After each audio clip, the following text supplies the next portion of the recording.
presença.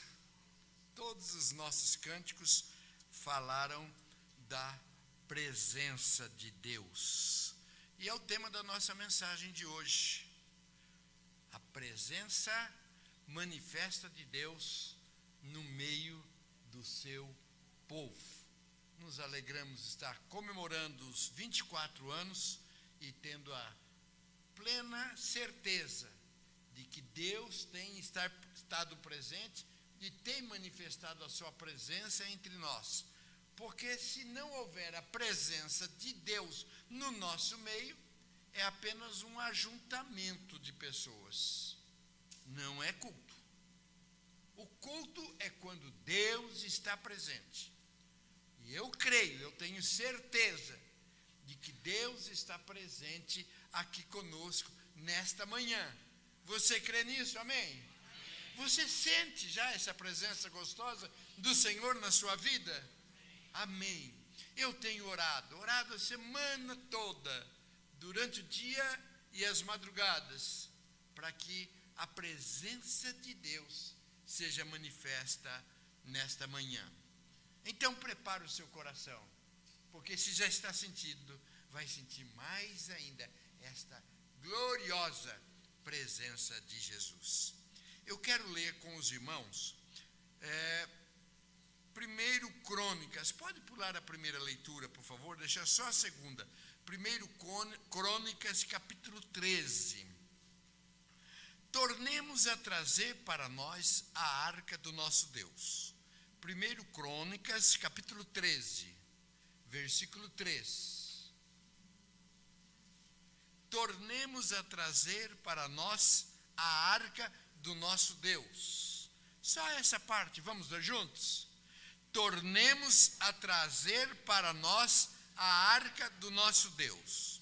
Aí no versículo 5 diz: reuniu, pois, Davi a todo Israel, desde Sior do Egito até a entrada de Amate, para trazer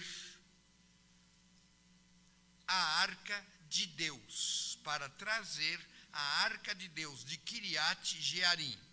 Então Davi, com todo Israel, subiu a Baalá, isto é, a Quiriate Jearim, que está em Judá, para fazer subir dali a arca de Deus, diante de qual é invocado o nome do Senhor, que se assenta acima dos querubins.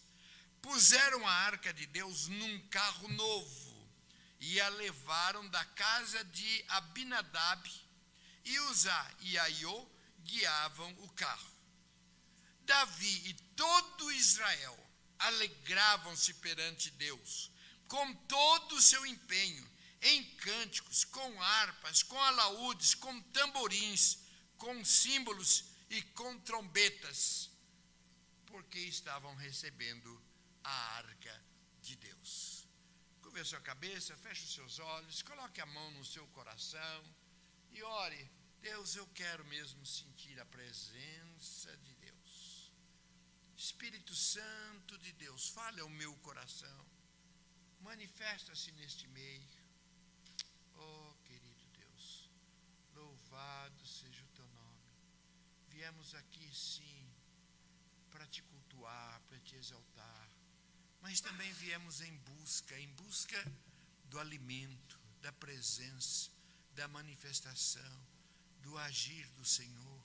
E eu quero te pedir, Espírito Santo de Deus, que está aqui, passeia no nosso meio, Senhor. Acalma os corações.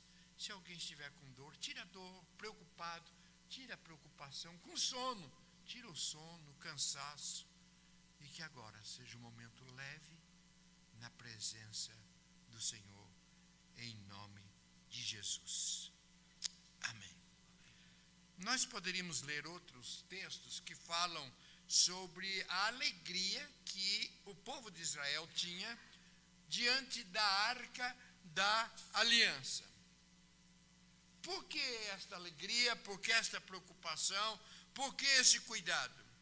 Porque no Antigo Testamento ela representava a presença de Deus. eu preciso, nesta introdução, explicar algo para vocês, para que lá no final vocês entendam toda esta mensagem e onde eu quero chegar. Então, preste atenção. Quando Deus tirou o povo do Egito, do cativeiro do Egito, ele deu uma ordem para Moisés, para que ele construísse uma arca. Está descrito lá nos capítulos 25 e 37 de Êxodo, para que ele construísse uma arca, e essa arca chamava-se a Arca da Aliança. Ele deu todos os detalhes dessa construção. Quantos centímetros de profundidade, de largura, que madeira, como que era para ser recoberta, e também deu todo o detalhe, o que tinha de ter dentro da arca, deveria estar dentro dessa arca. Enfim, Deus cuidou de cada detalhe, porque essa arca, chamada Arca da Aliança, era também onde havia a manifestação do povo de Deus. Durante muitos anos, essa arca garantiu a presença de Deus no meio do seu povo. Ali estava a arca, ali estava a presença de Deus, cuidando, garantindo e dando-lhes vitórias. Porém, numa batalha entre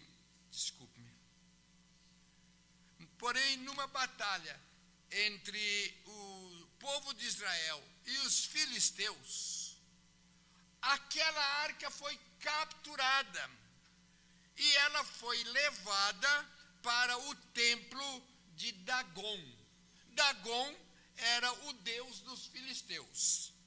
E ali acontece um fato curioso. Eles colocaram a arca no mesmo templo, ali junto com Dagom. No dia seguinte, quando eles voltaram, Dagom estava caído de bruços no chão. Eles foram, levantaram a estátua de Dagom, colocaram-na em pé, colocaram-na no mesmo lugar. No dia seguinte, quando eles voltaram, novamente o ídolo de Dagom estava caído no chão, e agora com a cabeça cortada e com os braços, com os punhos também cortados. E tentaram ficar mais um tempo com a Arca da Aliança ali, só que conseguiram ficar no máximo 7 meses. Por quê?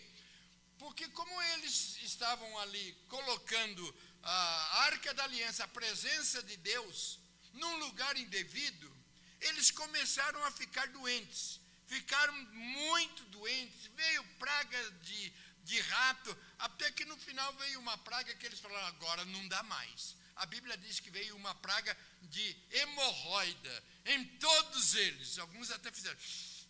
Não, então veio a praga de hemorroida em todos eles, e eles não. Temos que dar um fim, temos que devolver, não pode ficar aqui entre nós. Alguma coisa especial tem nessa arca, vamos devolvê-la.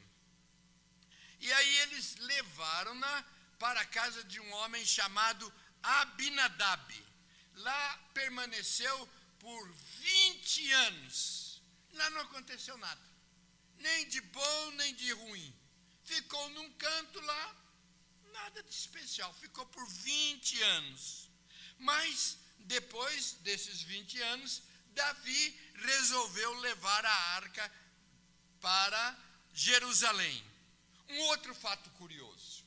Quando eles estavam levando, fizeram uma carroça, um carro especial, levaram, e quando eles estavam levando, um dos animais tropeçou, e para a arca não cair, um deles colocou a mão sobre a arca, e ele morreu no mesmo momento, porque ninguém podia tocar naquela arca, senão o sumo sacerdote, e numa vez só por ano, que era chamado o dia do perdão. Davi deixou a arca provisoriamente na casa de Obed-edom. Não levou ainda para sua casa, nem para o templo. Aliás, o templo não havia sido construído ainda. E aí levou para a casa de um outro homem chamado Obed-edom. Ali ficou apenas 3 meses. Mas esse era um homem temente a Deus, e o texto diz lá em 1 Crônicas 13, 14, que ali o Senhor abençoou a casa de Obed-edom e tudo que ele tinha. Colocou ali a presença do Senhor foi manifesta, porque ali estava um homem que temia a Deus. Dali um tempo foi levado então para Jerusalém. E Obed-edom, a sua experiência com a presença de Deus foi tão grande, que quando a arca foi levada para Jerusalém, ele foi junto, porque ele sabia que ali estava a presença de Deus. Muito bem, eu estou resumindo uma longa história, mas para vocês entenderem. Passado alguns anos, aconteceu algo terrível. Misteriosamente a arca da aliança desapareceu. Não se sabe exatamente quando, como, nunca mais foi encontrado. Não tem na Bíblia, mas alguns comentaristas entendem que isso tenha acontecido quando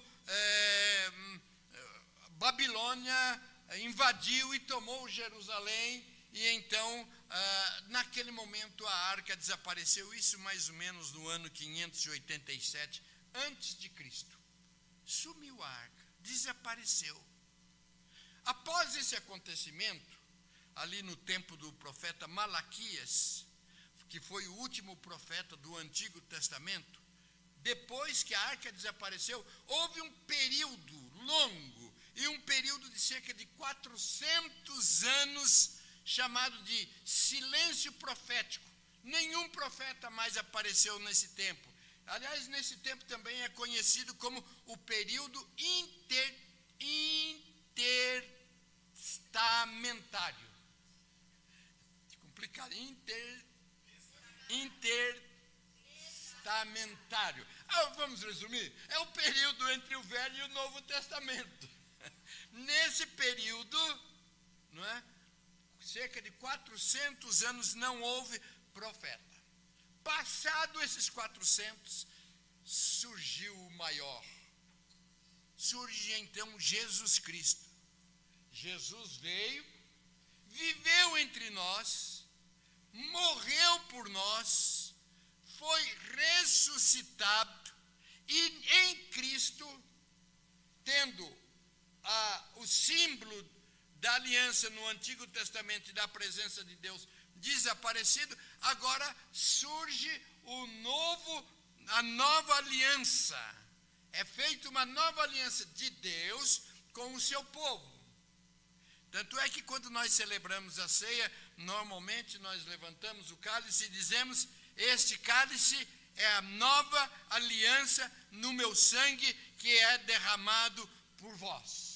É a nova aliança. Então, nessa nova aliança, Jesus, por meio do seu sangue, dado em sacrifício, torna-se o novo sumo sacerdote, abrindo nele o acesso direto ao trono de Deus. No Antigo Testamento, na aliança, estava a presença de Deus. O sumo sacerdote aspergia o sangue ali, e então agora eram os pecados perdoados. Em Cristo Jesus não há mais necessidade do derramamento de sangue de um cordeiro. Por quê? Porque agora Jesus Cristo assume esse papel uma vez por todas, não precisa mais de sacrifício, e abriu-se também a oportunidade. Não precisamos mais de sacerdote humano, de pessoas humanas. O sumo sacerdote, por meio de Jesus, todos nós.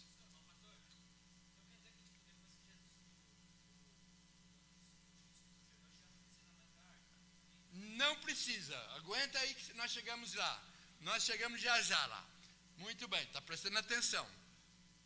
Então, no sumo sacerdote, agora Cristo Jesus, não precisa mais de derramamento de sangue, porque o sangue de Jesus já foi derramado, não precisa mais da intervenção humana, e todos nós agora, por meio de Cristo Jesus, temos acesso ao Todo-Poderoso.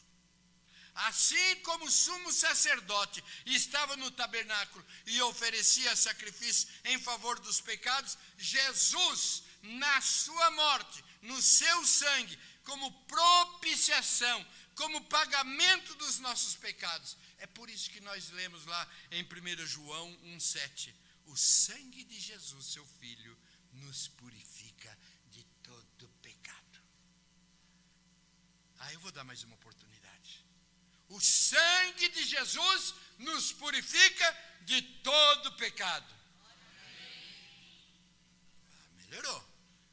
Glória a Deus, porque em Cristo Jesus nós temos acesso ao Pai. Podemos falar com Ele em todos os lugares, não uma vez por ano, mas em todos os momentos. Agora, após a morte de Jesus e a sua assunção ao céu, vem a terceira pessoa da Trindade, o Espírito Santo, que habitou em nós, que habita em nós, e agora tornamos-nos o templo do Espírito Santo, a casa, a morada do Espírito Santo, a morada de Deus. Então, nós lemos lá em 1 Coríntios 6, 19, ou não sabeis que o nosso corpo é o templo do Espírito Santo, que habita em vós, onde habitava a presença de Deus e onde se manifestava no Antigo Testamento? Na Arca da Aliança. Aonde que Deus se manifesta e aonde que a presença de Deus se manifesta nos nossos dias? Em nós. Em nós. Então, não há nenhuma heresia em dizer que hoje nós somos a arca da presença de Deus. É o lugar onde Deus habita. Isso é tremendo, você está entendendo isto? Deus hoje não habita mais na arca, habita no coração dos seus filhos, de tal forma que onde nós estivermos, a presença de Deus ali está. Com quem nós estivermos, a presença de Deus ali está. Isto é um privilégio enorme, mas é também de uma responsabilidade muito grande. Saibamos disso. Se você tem Jesus no seu coração, Ele habita em você. Você é onde Deus mora, e aonde você vai, deve haver a presença, a manifestação de Deus. No seu trabalho, na sua casa, nas suas amizades, nos seus relacionamentos. Deus que está em nós, onde nós estivermos, ali está a presença de Deus. Glória a Deus. Mas é preciso que nós expliquemos mais algo importante também. Nem sempre a presença de Deus que está em nós, ela se manifesta. E está em nós. É um Deus onipresente. Está aqui. Está em todos os lugares. Mas nem sempre essa presença é manifesta. Se não, vejamos, quando Israel afastou-se de Deus, a sua presença deixou de manifestar-se no meio deles. A arca estava ali, e eles começaram a validar mais a arca do que o próprio Deus. De cultivar, desenvolver a presença de Deus, de agradar a Deus, de obedecer a Deus. E então, quando aconteceu isto, a arca foi tirada da presença de Israel e foi levado para os filisteus. E chegou num ponto, que ela realmente desapareceu. Deus está sempre em nós, porque nós somos o povo de Deus. Nós somos o novo Israel de Deus. Mas ela pode deixar de manifestar-se em nós, como deixou de manifestar-se no povo de Israel. Está em nós, mas pode deixar de manifestar-se. E o que impede que ela se manifeste? Lá em Isaías, capítulo 59, versículo 2, diz assim: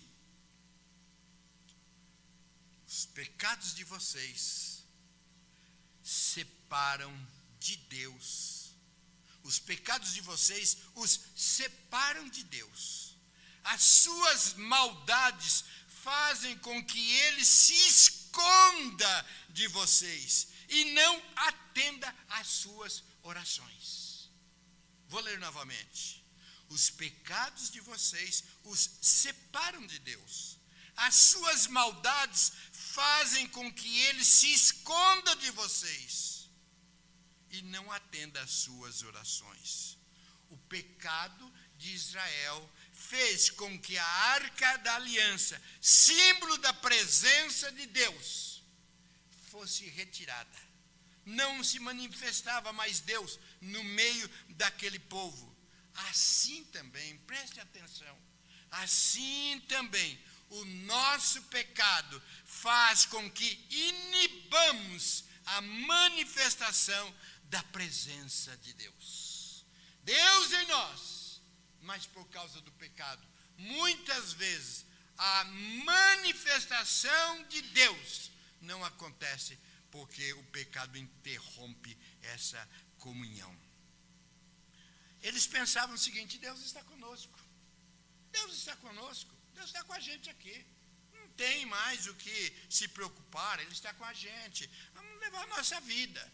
E eles levavam a vida fora dos princípios de Deus. Se você ler ali os textos que nós estamos mencionando, você vai observar que eles começaram assim, despreocuparem-se com as coisas de Deus e perderam a bênção, a manifestação de Deus. Assim também, queridos, olhem para mim, pode acontecer nos nossos dias e conosco. Às vezes nós achamos, bom, Deus está comigo, eu sou mais eu, não é nem mais eu sou mais Cristo, não é? Eu sou mais eu, Deus está comigo. Agora, se Deus está comigo, Ele sempre me abençoa, Ele sempre cuida de mim. E a gente começa a preocupar-se com as coisas deste mundo, contando sempre com a bênção de Deus e descuidando-se do Deus da bênção. É um perigo quando isso acontece. Eles tornaram-se frios espiritualmente. Buscavam a bênção, mas não buscavam o abençoador. Queria a bênção de Deus, mas não cultivavam o Deus da bênção. E aí nós lemos lá em Apocalipse capítulo 3, versículo 15, quando fala da frieza espiritual. Conheço as tuas obras, que nem és frio, nem quente. Quem dera fosses frio ou quente. Assim, porque és morno, e nem é quente, nem frio, eu estou pronto a vomitar-te da minha boca. Frieza espiritual. Não cultiva, não desenvolve. Está tudo muito bom. Você se lembra que a arca ficou 20 anos na casa de Abinadab e não aconteceu nada? A presença de Deus ali, mas não desenvolveu, não cultivou, não buscou, não procurou. Frieza espiritual. Isso pode acontecer de Deus estar em nós, de estar na nossa casa e às vezes até na igreja, de não acontecer nada. Está ali, só ocupando lugar.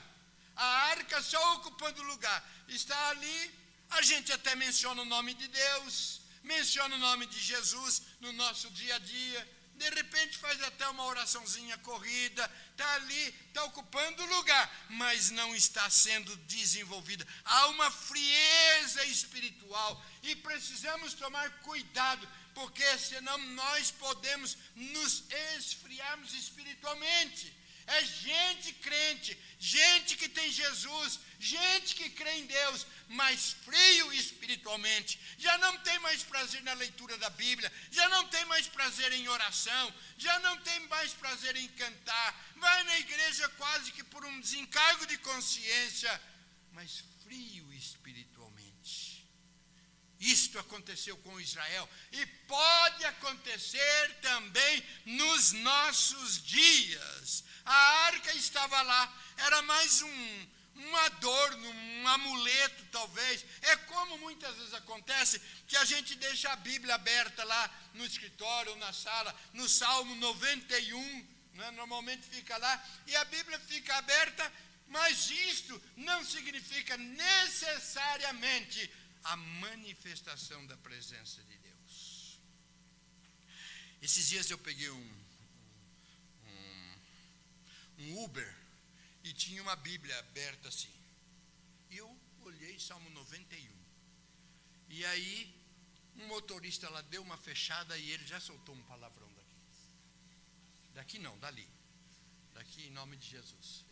Mas a gente precisa tomar este cuidado, queridos, porque a gente tem a presença. Mas está frio. Tem mais prazer de orar, de cantar. Tem mais. Eu vi uma história esta semana, aliás eu li estudando, preparando esta mensagem, de um pai que a filha queria ir assistir um determinado show que tinha, e o pai foi levar o filho para assistir o show. E o pai ficou assistindo a filha. E a filha cantava, sabia todas as músicas de cor, estava animada. No domingo seguinte voltou e olhou na hora do louvor, a menina estava mascando chicletes e também usando o celular. Não para procurar texto, eu sei que alguns estão abrindo o celular aí para ver os textos bíblicos que eu estou lendo. É isso que eu acredito, me engana que eu não gosto. Mas pode acontecer isso, de frieza espiritual. Tornaram-se insensíveis à voz de Deus. Já não ouviam mais, já não sentiam mais aquela presença gostosa na presença de Deus. Mas nós lemos também lá em Êxodo, capítulo 33, versículo 3, que Deus disse para eles o seguinte: eu não subirei no meio de ti, porque és povo de dura cerviz. Não estaria com eles, porque eram de dura cerviz.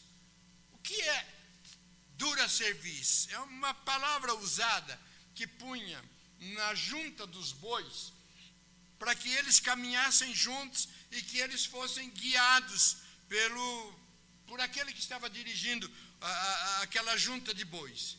E tinham bois que eram teimosos, animais que eram teimosos. Puxava a rédea, ele não obedecia. Gritava, não obedecia. Dava pancada nos animais e os animais não obedeciam. Eram teimosos, apanhavam, mas não se dobravam. Tristeza, tem gente teimosa, apanha, sofre, sabe das consequências, do porquê que está tendo esse tipo de vida, mas não se rendem. E eu não estou falando necessariamente de descrentes, eu estou falando muitas vezes de gente que tem Jesus no coração, que tem dura serviço, cabeça dura, não ouve, está sofrendo, está apanhando, está recebendo duros momentos, mas não se dobram. Tem gente teimosa. Por isso, perdem a presença de Deus. Perdem a presença de Deus. Deus está ali, mas não se rende. É igual aquela história da menininha. Meu tempo está correndo. Igual a história daquela menininha que o pai falou: filha, senta. Ela disse: não vou sentar. Filha, eu estou mandando, senta. Não vou sentar. Filha, senta. Na quinta vez a menina sentou e disse: eu estou sentada, mas o meu coração está em pé. Às vezes, queridos, a gente age dessa maneira, sabe? Eu estou aqui na igreja, mas meu coração está lá fora. Eu estou cantando glória a Deus, mas o meu coração está cantando nem sei que tipo de música. Perigo, perigo. Mas eu quero caminhar para o mais importante, que são as atitudes que nos levam à presença manifesta de Deus. Eu quero essa presença manifesta na minha vida. Você quer também? Amém? Amém. Você quer também? Amém. Precisa, primeiro de tudo, uma agenda positiva, sincera, contínua, uma atitude. Primeiro de tudo, reconhecer o pecado, a frieza espiritual, ter coragem de romper com aquilo que está impedindo a manifestação da presença de Deus em nós e através de nós. Desde o início desta mensagem eu tenho orado para que Deus nesta manhã esteja quebrantando, tocando no nosso coração, para que Deus mesmo, o Espírito Santo, traga na nossa mente e no nosso coração aquilo que está impedindo você de crescimento espiritual, de um calor, de uma firmeza espiritual. O que está impedindo você no Espírito Santo, trazendo a sua mente e o seu coração e também o desejo, eu preciso acertar isso na minha vida. A nossa maior necessidade não são as bênçãos de Deus. Quando nós desafiamos quem precisa ser abençoado, vem aqui à frente, eu quero orar por você. Todos nós precisamos de bênçãos, mas a bênção maior que nós precisamos é da presença manifesta de Deus na nossa vida, porque quando essa presença se manifesta, todas as outras bênçãos vêm com ela. Porque eu sempre digo que quando nós estamos no centro da vontade de Deus, não preciso nem pedir para que Deus nos abençoe, porque a presença de Deus acompanha as suas bênçãos, ou as suas bênçãos acompanham a sua presença. A presença de Deus precisa ser buscada. Em Jeremias capítulo 29, versículo 13, diz assim: buscar-me-eis e me achareis. Jeremias 29, 13, isto. Buscar-me-eis e me achareis. Quando? Quando me buscardes de todo o vosso coração. Serei achado de vós, diz o Senhor, e farei mudar a sua sorte. Quando que a nossa sorte é mudada? Quando buscamos ao Senhor a sua presença de todo o coração. Agora, com todas as nossas mazelas, com todas as nossas fraquezas, nós somos o povo da nova aliança. Somos o povo da nossa aliança, aliança feita em Cristo Jesus. E Deus quer manifestar-se em nós e através de nós. Por quê?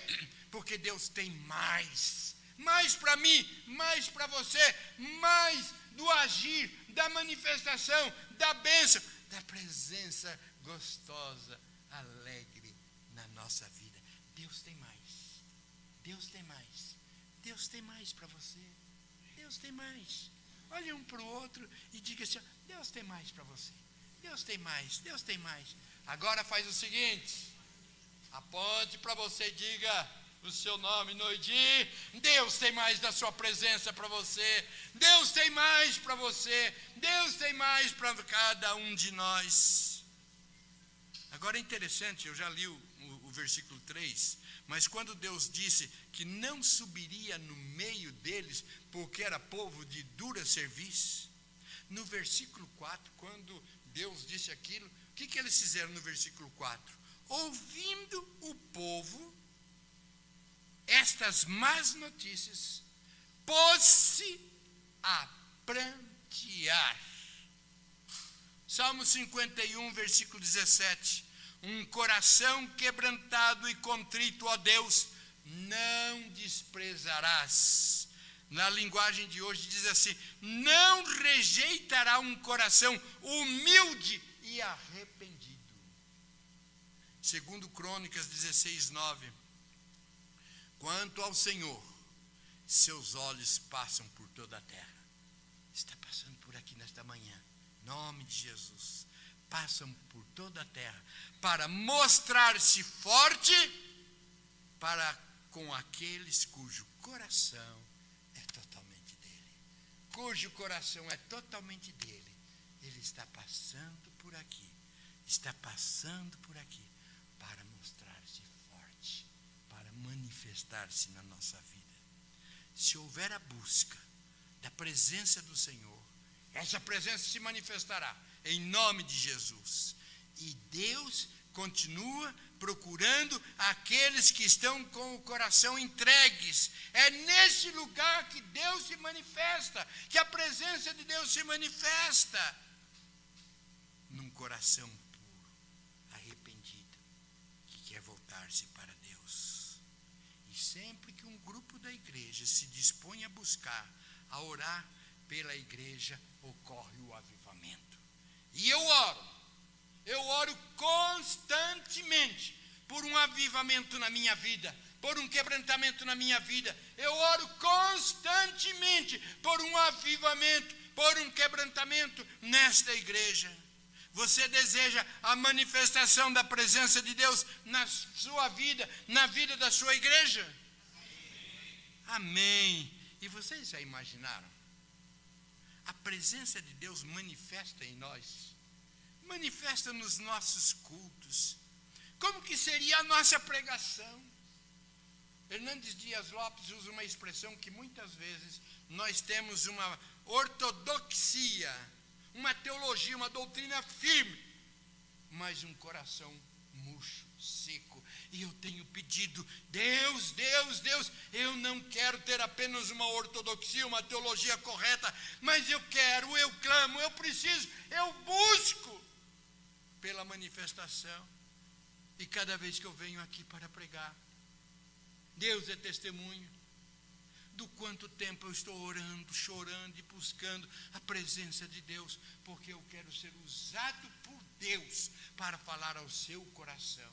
Eu sou apenas um instrumento, a boca, mas é o Espírito Santo que está autorizado a usar a minha boca, o meu ser, para falar o seu coração. E eu tenho orado para que isso aconteça nesta manhã. Ah, queridos, quando vem a manifestação, o quebrantamento, o avivamento, os nossos cânticos são diferentes. A gente canta com prazer, a gente canta com alegria, a gente canta com a boca, canta com o coração, canta com lágrimas, porque a presença de Deus manifesta, ela sensibiliza o nosso coração. A nossa comunhão seria diferente, o nosso abraço, a nossa saudação, o nosso cumprimento, como sentiria cada um que entrasse aqui pela primeira vez. Neste lugar a presença de Deus, neste lugar Deus se manifesta, e é nesse lugar que eu quero estar. Como seria se cada um que entrasse aqui, ao sair, ao voltar para sua casa, voltasse diferente, fosse estampado no nosso semblante, porque a gente percebe no semblante daquele que está recebendo a presença de Deus, que está cheio de Deus, a gente percebe. Assim como quando você entra na casa de alguém, ou vai conversar com alguém, sabe, você sente aquele peso. Ai, que negócio esquisito, ai, eu senti um peso. Mas quando nós estamos com Deus, quando alguém entra na nossa casa, quando alguém conversa, vê o brilho de Deus, que a beleza de Cristo se veja em nós. Eu me lembro de Eliseu. Eliseu passava na frente de uma casa, ali estava uma senhora e o seu marido, e a mulher olha e fala para o marido: esse homem que está passando aí é um homem de Deus. Que a presença de Deus se manifeste nesta manhã, continue manifesta na nossa vida, de tal forma que quando você estiver no seu trabalho, quando você estiver na sua casa, as pessoas possam olhar: esse é um homem de Deus, essa é uma mulher de Deus, porque a presença dele é estampada, é manifesta nele. Queridos, eu tenho o desejo da presença manifesta de Deus na minha vida. Eu quero dessa presença. Eu preciso mais dessa presença do que o próprio ar que eu respiro, Porque se o ar que eu respiro parar de vir, estarei na glória com o Senhor. Eu preciso aqui, a presença de Deus. Eu quero, eu desejo. A minha oração é que busquemos essa presença até que ela venha. Vem, Senhor. Vem, Senhor. Vem, Senhor. A presença de Deus está aqui. Alguns podem sentir, outros não. Mas todos podem sentir. E o meu desejo é que nesta manhã estejamos sendo aquecidos. Eu vou dar um exemplo, 2 exemplos. Eu gosto de dar exemplos, porque muitas vezes a gente esquece do texto, esquece da mensagem, mas os exemplos ficam. Nós temos a presença do Senhor. Eu vou usar a ilustração do dimmer. O que é um dimmer? Um dimmer, você tem ali, você aumenta o volume, a capacidade daquela iluminação. Você vai, ou então vai abaixando, vai apagando. Não apaga de tudo, mas fica ali o dimmer, fica ali no mínimo. A minha oração é que nesta noite, nesta manhã, Deus tome, dure até a noite. Deus tome o dimmer. Aumente, aumente, aumente, aumente.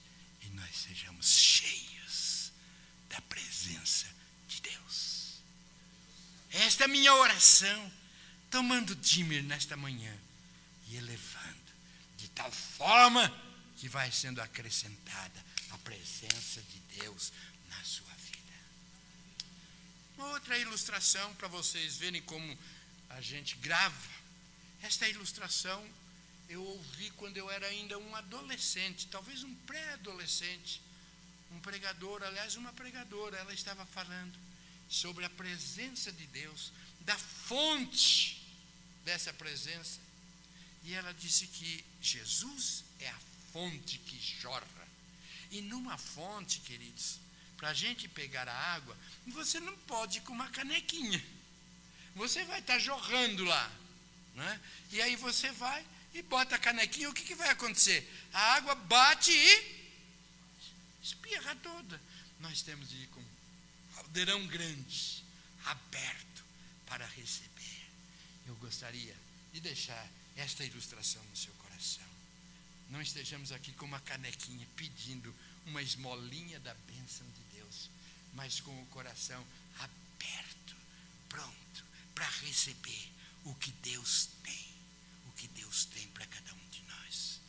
Você entendeu bem esta palavra nesta manhã? Você sabe o que é a presença de Deus? Você deseja a presença de Deus? Eu quero convidá-los para que coloquem-se em pé, levante a sua mão, se quiserem ajoelharem-se da forma que quiser, se quiser vir no altar, mas com o coração aberto, liberado e dizendo: eu